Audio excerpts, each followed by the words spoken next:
Evil. Well, well, well. Resident Evil 3. The last PS1 Resident Evil game. The last numbered PS1 Resident Evil game. Resident Evil 3 is an interesting little experience that puts you in the shoes, or boots rather, of female protagonist Jill Valentine as she makes her escape from the viral outbreak that has infested Raccoon City. After exploring a bit of the city, she meets up with Brad Vickers, who warns Jill about the impending doom that she is about to face. Listen, he's coming for us. We're both gonna die. What are you saying? You'll see. He's after STARS members. There's no escape. Oh geez, Brad, I understand the city's gone to shit, but come on, give Jill some credit at least. She survived the mansion incident from the first game, so I think it's fair to say that she'll be able to take care of herself, wouldn't you agree? Wah wah. So after Brad's death, we're introduced to the main villain of the game, Nemesis. And you're given the option, more on this later, to either run into the police station or stand your ground and fight. Now let me just say this right now for any newcomers to this game. It's best that you try to avoid fighting Nemesis on your first playthrough at all costs. Unless you just have that much confidence in your abilities. So after a bit of exploration in the police department and Jill grabbing the lockpick off of her desk in the STARS room, the radio nearby picks up a distress call and Jill goes out to investigate it. And then Nemesis shows up again. But anyways, Jill eventually meets up with Carlos, and he explains that he's part of a rescue mission issued by Umbrella to rescue any remaining survivors in Raccoon City. Jill understandably takes issue with this, since Umbrella was the one who caused the outbreak in the first place. And then Nemesis shows up again. How did he find me? After dealing with Nemesis, or running away from him, Carlos tries to reassure Jill that his team is only here to help. He then tells Jill to consider joining his group so that they can all escape together. And after reaching the cable car station, Jill meets the rest of Carlos's unit, Mikhail and Nikolai. Although Nikolai isn't too keen on letting Jill help them escape at first, he reconsiders when Carlos reminds him that they could always use more help now that there are only 3 people on his team left, and Mikhail is too injured to do anything useful at the moment. Nikolai then tells Jill that their plan is to get to a nearby clock tower to call for their evac chopper by ringing the bells, using the cable car to get through the wall of fire preventing them from passing through. But the cable car is unpowered, of course, so it's up to Jill to find the necessary materials to get it running. After getting everything she needs and another Nemesis encounter, she heads back to the station to get the cable car running. And then Nemesis shows up again.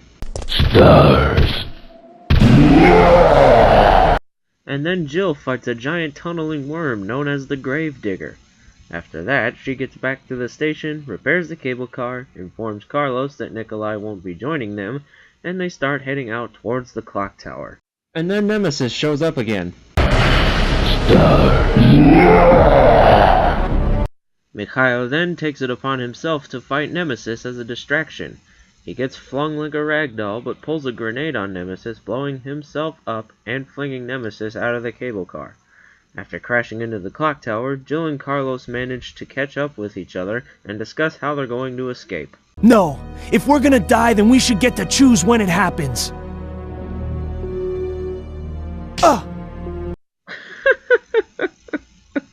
One more Nemesis encounter later, and Jill goes around and collects the gears that she needs to start ringing the bells for the clock tower to call for her evac chopper. Jill runs outside to see that the chopper is beginning to land and declares that it's all over and that they're finally safe. And then Nemesis shows up again. He shoots the evac chopper out of the sky, and then you are forced to fight him. As the battle starts, Nemesis infects Jill with the virus, slowly draining her life away. And after you bring him down twice, he slowly walks towards an open flame, and then falls over. Okay. Carlos then rushes over to grab Jill, takes her back inside the clock tower, and puts her on an altar where she'll be safe so that she can rest. And then Carlos goes out to a local Umbrella facility located in a nearby hospital to look for a cure to Jill's infection. After exploring the hospital for a bit, Carlos runs into a fellow Umbrella mercenary named Tyrell Patrick, who informs Carlos that Nikolai is a traitor. Just like that traitor! You mean the guy who shot you? Yeah, you know him. The one with the gray hair and the ugly mug. But unfortunately, the mercenary also dies while looking for information about Nikolai's true intentions. After this, Carlos prepares the cure and rushes back to Jill. However, as soon as he makes it out to the lobby, Carlos notices that a bomb has been placed in the hospital, and with very little time, Carlos manages to make it out, just before the explosion reaches him. He makes it back to the clock tower and hurries back to Jill. And then Nemesis shows up again. Except this time, Nemesis has tentacles protruding out of his body, which gives him all new sorts of attacks to kill Carlos, and after dealing with or running away from Nemesis, Carlos gets back to Jill and cures her. Jill then wakes up and starts making her way to the Raccoon City Park. After reaching the park and grabbing the key in the cemetery's cabin, Jill encounters Nikolai. She suggests that Nikolai should start helping her and Carlos escape. Nikolai then says that he has no intention of helping out and was only here in the first place to record data on the zombies and the other creatures infected with the T-virus. But their conversation is cut short by the approach of another gravedigger. Nikolai manages to escape, but Jill has to fight it, unfortunately. After killing the giant worm, Jill makes her way to the park's locked gate in order to reach an old abandoned factory. And then Nemesis shows up again. But during this encounter, you don't actually fight Nemesis. Instead, you can either push him off the bridge or jump off the bridge yourself. I always push Nemesis off the bridge because I personally find it funny how someone Jill's size can push a huge monster like him off the side of a bridge. Anyways, Carlos and Jill meet up once again in the old factory and discuss how they're going to get out of Raccoon City, and Carlos warns Jill that the President of the United States has ordered a nuclear missile strike on Raccoon City. So obviously, with little time to lose, Jill searches around the facility and discovers a chopper located nearby. But before they can get there, Jill has to find a key card to access the heliport. She makes her way to the treatment room, and then Nemesis shows up again.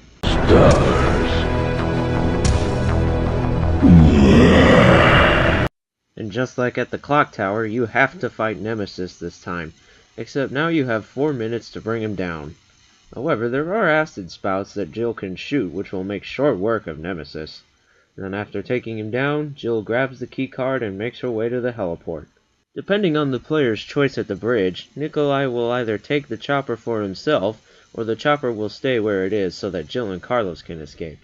But before Jill reaches the heliport, she first has to go through the rail cannon room and power the rail cannon with the 3 batteries scattered around. And then Nemesis shows up. Yeah, you guys get it.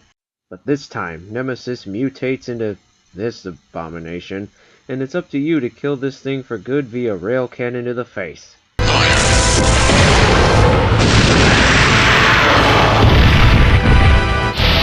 And after he goes down, Jill proceeds to the exit when Nemesis slowly crawls towards Jill, desperate to kill his intended target for good. The player is then given one last choice. Do you shoot Nemesis to death with a nearby magnum, or do you ignore him and escape to the... Yeah, that's what I thought. After killing Nemesis once and for all, Jill and Carlos head to the heliport. Oh no. It's here! It's time to go.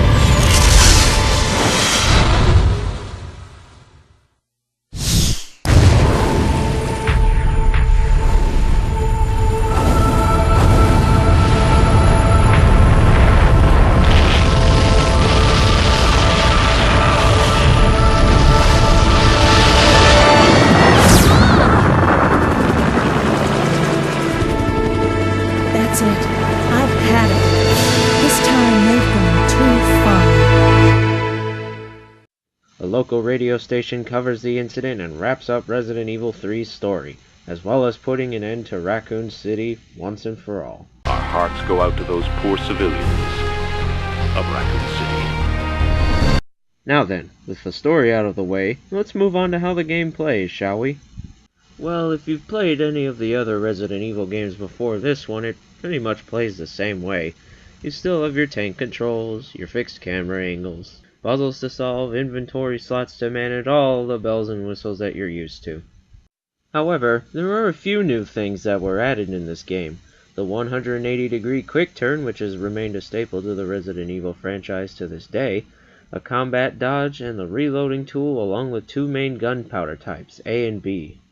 The 180-degree quick turn is very useful for getting out of danger faster, and helps just a slight bit with backtracking since it's just an immediate turn, and you don't have to slowly rotate your character to get the same effect like you would in the other games. The combat dodge lets you dodge an enemy's attack if you press the aim button, or if you shoot an enemy just before you get hit. It's certainly useful, no doubt about that, but I'll get into why I don't really like or use it later. The reloading tool, along with gunpowder types, lets you create ammo for your main weapons. Gunpowder A makes handgun ammo, while Gunpowder B makes shotgun shells. If you combine gunpowders A and B together, you make Gunpowder C, which gives you grenade rounds for your grenade launcher. You can also combine gunpowders of the same type to increase how much ammo you get from the reload tool. There are so many possible combinations you can make, and I'll link a video with all of these possible combinations in the description below. So, how do the puzzles compare from this game to the other ones? Well, I think the puzzles in this game are some of the best the series has to offer so far. Compared to the other games, I like the puzzles from this one the most.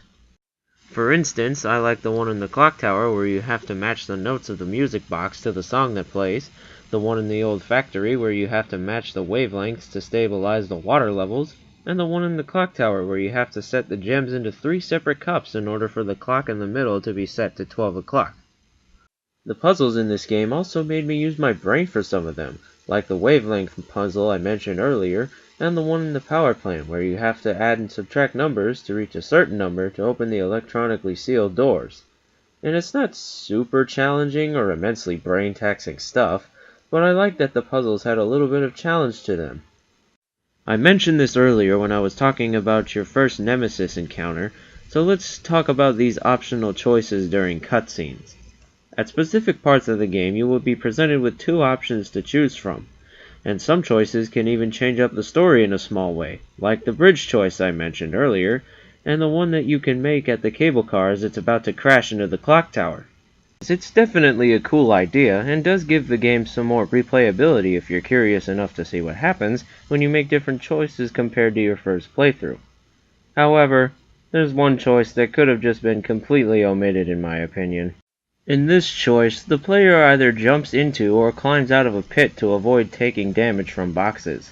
If Jill climbs up, she dodges the boxes and you move on with the game like normal.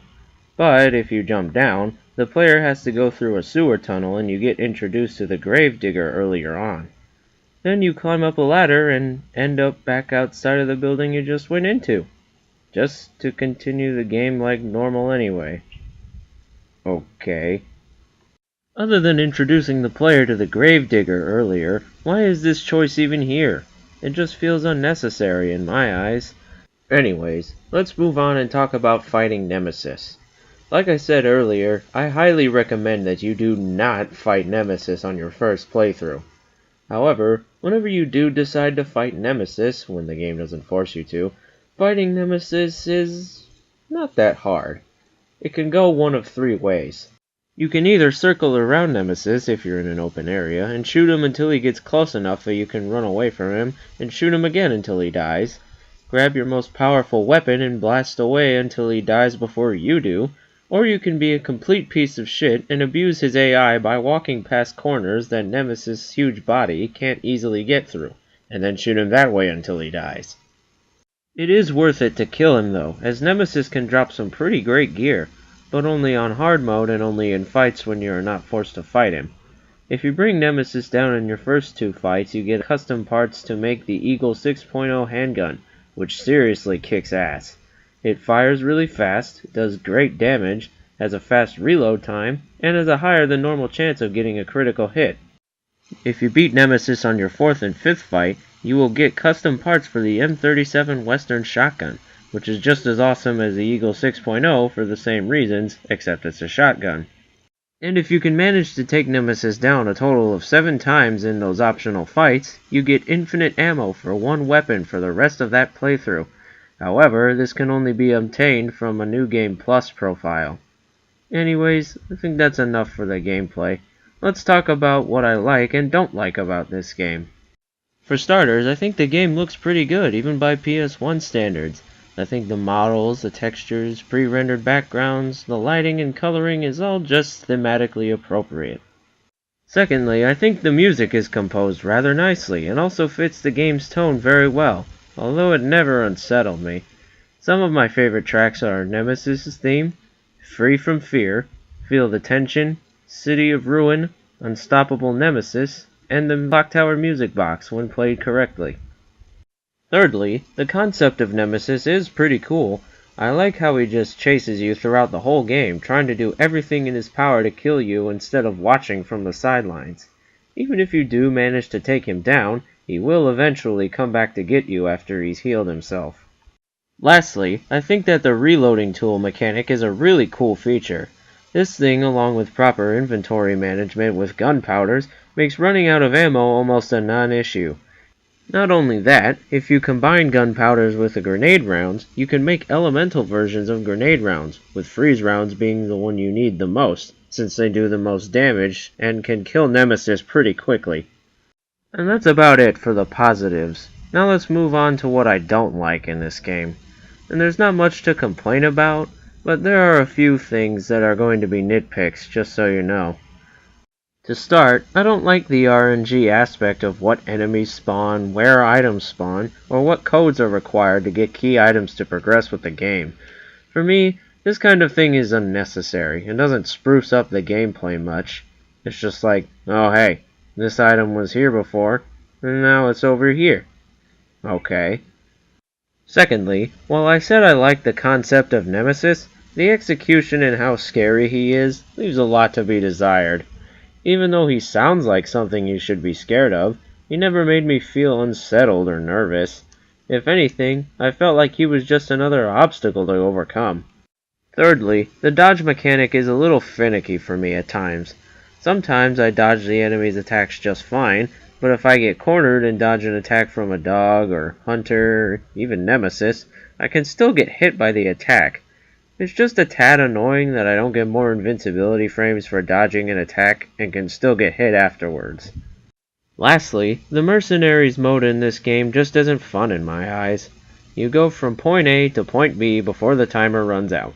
And while you can kill enemies and rescue hostages to extend your timer, therefore increasing your score, I just don't find it fun.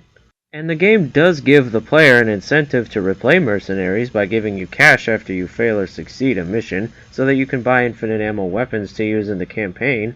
But honestly, I don't need infinite ammo weapons to enjoy Resident Evil 3's campaign in the first place, so I didn't bother trying to unlock infinite ammo for every weapon. I just stuck with the infinite assault rifle and moved on. And this is just a small nitpick, but I hate hunters in any Resident Evil game. I can't stand how fast they are and how much damage they can do. And I especially hate it when they manage to gang up on me and do that stupid low sweep move repeatedly, preventing me from healing myself. God, that's annoying. But overall, I think Resident Evil 3 is a pretty good game, and I do recommend that you play it if you like to play PS1 games. As for how I'd rank it compared to all the other Resident Evil games I've played, I'd place it about here. Pretty good, but just shy of great. But anyways, thank you all for watching this video, and especially big thanks to Nappr for making the art for this video. I greatly appreciate it, man. And of course, I'll have links in the description for all the channels that I've borrowed the gameplay from, as well as Nappr's. And if you have any tips or suggestions on how I can improve my reviews in the future, let me know in the comments below. Take care, everyone.